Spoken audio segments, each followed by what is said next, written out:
I am Savvy Mike, and this is Savvy Reviews. And well, this is my newest movie review for the movie to finally hit theaters in the United States, apparently, because this movie dropped in October last year in France, and that's Dracula, starring Caleb Landry Jones, Christoph Waltz, Zoe Blue, directed and written by Luc Besson, and it is based off of Bram Stoker's work Dracula. And in this movie, if you know the Dracula tale, then you know it, but they kind of do give this origin story of it, or this interpretation of it, really. And basically it follows Count Dracula in his beginnings as a prince, or king rather, going to war for God Almighty, literally. And then he goes to the Pope and just asks the Pope, hey, tell God that he makes sure he protects my wife. Unfortunately, things happen. He loses faith and hope in God, and in return, he kills the Pope. I don't know if this was all in the trailer or not. Trust me, I don't know. Hopefully it's not a spoiler, but this all happened in the first 5 minutes of the movie, so you're good. Trust me. Anyways, and we don't really see how he gets his powers. We just kind of realize that, God cursed him with never, and then turned him into a vampire. At the end of the day, overall, I really enjoyed this movie. But before I give you my overall rating, I want to give you the good and the bad, and then just like I said, give you my overall review and rating of it all. And first off, I would like to say I was locked in for the whole 2 hours and 10 minutes. I'm shocked that this movie is just dropping this year when it had a whole theatrical run overseas. That's kind of crazy. That's new. Like, a movie hasn't premiered overseas and then got bought by a company. Like, I think it got bought by Vertical, and it was distributed by Europa Corp, I believe, and then it got bought by Vertical to be distributed here in the U.S. But it's kind of odd, especially with a movie like this, because it's not like I had to read subtitles or anything of that nature. This was completely filmed in English. So I'm like, okay. I guess they was like, look, the Americans can wait. This is for the Frenchmen. And it's a lot of that going on in France, and the revolution and all that is being talked about and whatnot. But basically, Dracula seeks out to find his love, even though she died in his arms. But he thinks she is somewhere out there, so he does Dracula things to go find her. And most of this movie takes place more so in the present time of what's happening and everything, but they do find ways to flash back into Dracula's life. And so you do find out more about kind of what he was doing and how he was going about ways of basically making everybody else vampires and seducing them. It was pretty cool to watch. Caleb does an amazing job, not only playing old Dracula with all the prosthetics and makeup, but playing this young Dracula as well. He kills it. I loved his portrayal of Count Dracula. It's Christoph Waltz. Do I have to say anything? Best actor in the movie. Every time he's on screen, I enjoy every second of it, basically, because he does his thing. It is ironic to me that he is in this Dracula movie and he was just in a Frankenstein movie. That's kind of hard. Christoph Waltz is going between monster movies and playing finding a way to somehow play a major role.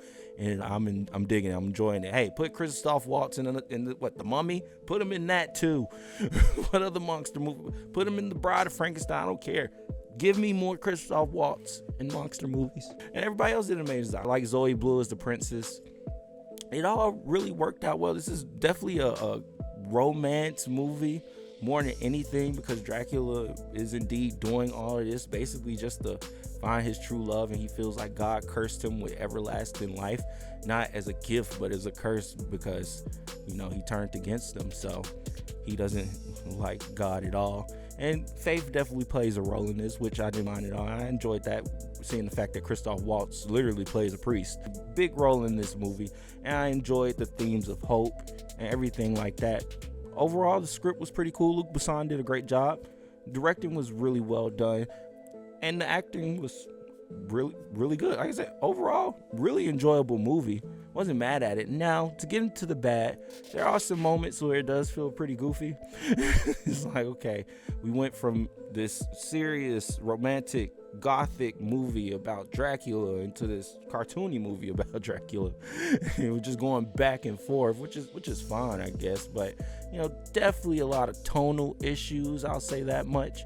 The pacing was fine though. I never was upset or mad at it. It just was tonally shifting weird. And then it feels like the beginning of this movie was directed and edited to be PG-13, and then at some point they just said, yeah, let's cut a head off. And I'm like, I would have loved to see that in the beginning. Get back to something that was pretty cool about the movie. I do enjoy all the action. Luc Besson does action well. He did The Fifth Element, The Professional, Lucy. So we know he can direct action pretty well. And every action sequence was pretty good, except for in the beginning. It was kind of, like I said, it felt like in the beginning they were trying to hide the blood and all the really gory kills as far as everything, all the violence and whatnot that was happening in the beginning of the movie. But then we got to the end of it and it was just throw it all out the window. Let's do what we want to do. And then it framed up well. Dracula was kicking ass. It was hard. I was like, oh, this is pretty good. This is pretty fun to watch, Like I say, it does feel like two movies in one. It feels like this Dracula movie origin story and tell about his life and what he's doing to find his princess and how he loses faith with God and how God becomes his enemy and curses him with everlasting life and how he has to deal with that. And then it's also this, really deep romantic movie. I understand why they said, let's put it out in February. This is for all the emo couples. This would be the one to go to see for Valentine's Day. I'm not gonna lie to you. This is the one for you, not Wuthering Heights. I haven't seen that, so who knows about that one. I'll see that one next week, but I would recommend this one. I mean, it's an enjoyable watch, and if you're into that emo gothic type romance, like this feels like a movie that was given to Guillermo del Toro, but he said, I'm good, I'd rather focus on Frankenstein. And it was like, oh, well, Luc Besson, he got a good adaptation to it, let him make it. And he did a serviceable job with it. Like I said, really enjoyable. Had some tonal issues. Gets a bit goofy. Doesn't really want to commit to the R rating. Like it really doesn't.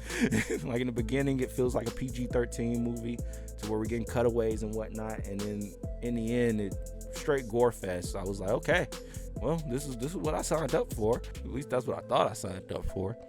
But overall, still enjoyable. Somebody put this on, I wouldn't be mad at it. I wouldn't be like, are you putting on this Dracula movie? Like, while it is better Dracula movies, don't get me wrong, like as far as top tier Dracula movies goes, this isn't a bad one. This is a serviceable, but this is one you watch with your woman, not your friends. You feel me?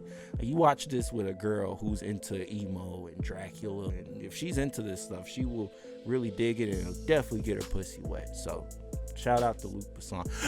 Overall, though, I give it a fire 3 out of 5 Savs from me. Let me know what you think in the comments below. As always, I'm Savvy Mike, and this is Savvy Reviews. Peace.